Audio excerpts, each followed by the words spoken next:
પાલનપુરના તમામ લોકોને સિંચાઈનું પાણી મળી શકે છે, પણ આ ભારતીય જનતા પાર્ટીના પદાધિકારીઓની દાનત નથી. એટલા માટે દાંતીવાડા ડેમનું પાણી સિપોઈ ડેમમાં નાખવામાં નથી આવતું, દાંતીવાડા ડેમનું પાણી રોકવામાં નથી આવતું, અને સિપોઈ ડેમના વિસ્તારના કમાન્ડ વિસ્તારમાં આવતા ખેડૂતોને પાણી નથી મળતું.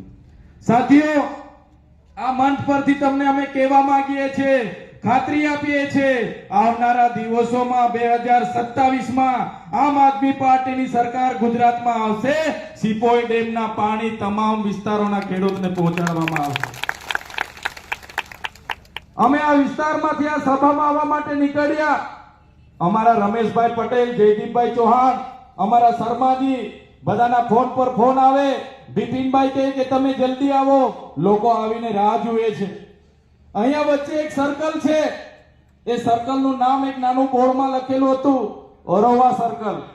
જોયું કે એરોવા સર્કલ? એરોવા સર્કલ. અમારી બધાની ગાડીઓ ત્યાં 15 મિનિટ સુધી ખોળવાઈ ગઈ. હવે આજે રવિવાર છે, દુકાનો બંધ છે, કંપનીઓ બંધ છે, બધાની રજાઓ છે, કોલેજ બંધ છે, શાળાઓ બંધ છે, અને રવિવારના દિવસે અમારા લોકોની ત્યાં 10-10 મિનિટ 15-15 મિનિટ ગાડીઓ ટ્રાફિકમાં ફસાઈ જતી હોય તો આ વિસ્તારની જનતાનો શું હાલત થતી હશે? નથી થતા? બધા થાય છો ને? બધા આ એમનો વહીવટ છે. એક સર્કલમાં ટ્રાફિકની સમસ્યાનું તમે નિરાકરણ નથી લાવી શકતા. આ વિસ્તારના ખેડૂતોને તમે સિંચાઈનું પાણી નથી આપી શકતા. શાળાઓના ઓરડાઓ તમે બનાવી નથી શકતા. શાળાઓમાં શિક્ષકો તમે ભરી નથી શકતા. આ વિસ્તારમાં તમે પીવાના પાણી નથી આપી શકતા. આ વિસ્તારમાં તમે રોજગાર નથી આપી શકતા. એવા ભારતીય જનતા પાર્ટીના લોકોને શાસનમાં બેસવાનો કોઈ અધિકાર નથી. ત્યારે મેં તમને અભિનંદન આપું છું. આ વિસ્તારના નેતાઓ ડરાવે છે, ધમકાવે છે, પોલીસનો દુરુપયોગ કરીને રેડો કરાવે છે, જીબીના લોકોને મીટરો તોડવા મોકલે છે, નગરપાલિકા વાળાને ઝૂંપડા તોડવા મોકલે છે. એમના ડરથી પણ બહાર નીકળીને તમે હજારોની સંખ્યામાં અહીં આવ્યા છો. બધા માટે એકવાર જોરદાર તાળીઓ પાડી લો. ભગવત માન એમની વિચારધારા, એમની આમ આદમી પાર્ટીની વિચારધારા લઈને ચાલનારી લડત છે. અમે વિસ્તારમાં આદિવાસીઓ માટે અવાજ બનીએ, એમના સંવિધાનિક અધિકારોની વાત કરીએ, એમના સામાજિક અધિકારોની વાત કરીએ, બાળકોના શિક્ષણની વાત કરીએ, રોજગારની વાત કરીએ, મનરેગાના કૌભાંડની વાત કરીએ, નલ સે જલના કૌભાંડની વાત કરીએ. ત્યારે આ ભારતીય જનતા પાર્ટીની સરકારને ગમતું નથી. અમને પણ જેલોમાં નાખે છે.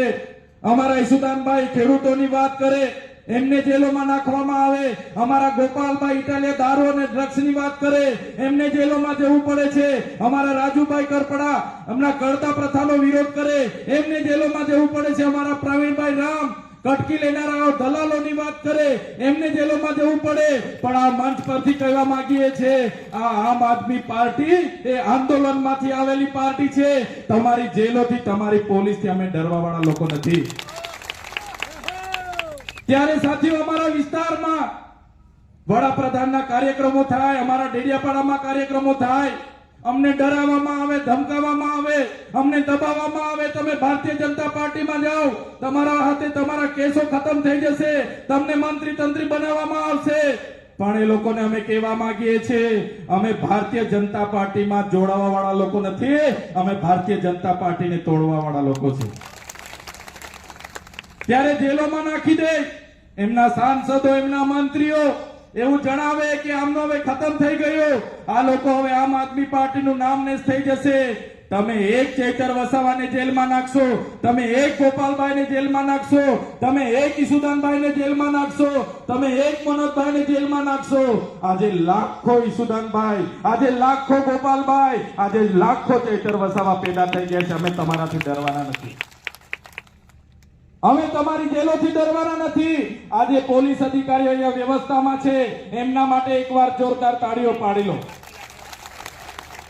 પણ હું એવા પોલીસ અધિકારીઓને ચોક્કસ આ મંચ પરથી કહીશ, જે પોલીસ અધિકારીઓ સંવિધાનના શપથ લઈને સુરક્ષા પૂરી પાડવાની જગ્યાએ, સલામતી પૂરી પાડવાની જગ્યાએ, શાંતિ પૂરી પાડવાની જગ્યાએ અમારા ગુજરાતના યુવાનોને ડરાવવાનું કામ કરે છે, અમારા ખેડૂતો પર લાઠીચાર્જ કરે છે, અમારા મહિલાઓ પર ખોટા કેસ કરે છે, એ પોલીસ અધિકારીઓને પણ આવનારા દિવસોમાં અમે હિસાબ કિતાબ કરીશું. તમે બોટાદની તમે હળદરમાં જોયું હશે, આખા ગુજરાતના લોકોએ જોયું. પોલીસે એમના ગૃહમંત્રીના કહેવા પ્રમાણે બોટાદના ખેડૂતો પર લાઠીચાર્જ કર્યા, દરવાજા તોડીને મા બેટીઓ પર લાઠી